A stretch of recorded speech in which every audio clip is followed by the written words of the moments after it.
Do Evangelho de Jesus Cristo, segundo Mateus. Naquele tempo, as mulheres partiram depressa do sepulcro. Estavam com medo, mas correram com grande alegria para dar a notícia aos discípulos. De repente, Jesus foi ao encontro delas e disse: Alegrai-vos. As mulheres aproximaram-se e prostraram-se diante de Jesus, abraçando seus pés. Então Jesus disse a elas: Não tenhais medo. Ide anunciar a meus irmãos que se dirijam para a Galiléia. Lá eles me verão. Quando as mulheres partiram, alguns guardas do túmulo foram à cidade e comunicaram aos sumos sacerdotes tudo o que havia acontecido.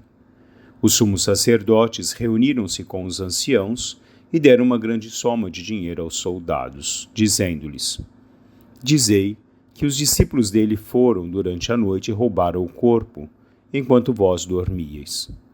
Se o governador ficar sabendo disso, nós o convenceremos. Não vos preocupeis. Os soldados pegaram o dinheiro e agiram de acordo com as instruções recebidas. E assim, o boato espalhou-se entre os judeus até o dia de hoje.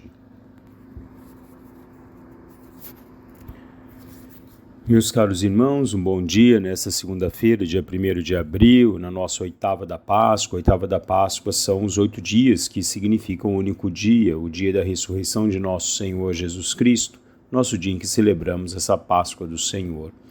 São Paulo VI, ele nos escreve que a ressurreição de Cristo não é apenas seu triunfo pessoal, mas também o início de nossa salvação e, portanto, de nossa ressurreição. É assim agora, como libertação da primeira e fatal causa de nossa morte, que é o pecado, desapego da única verdadeira fonte de vida que é Deus.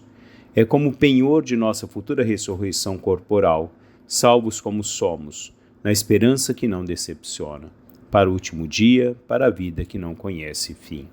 Assim, no ato da ressurreição de Cristo, nós somos chamados a morrer no pecado, como nos diz São Paulo, a não sermos escravos de São Paulo, mas sermos escravos da graça e da presença de Deus no transcorrer da nossa vida.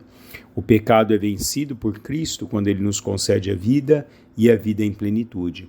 São João 23 dizia: nossa Páscoa é, portanto, para todos uma morte ao pecado, às paixões, ao ódio, às inimizades e tudo aquilo que é fonte de desequilíbrio, amargura e tormento na ordem espiritual e material.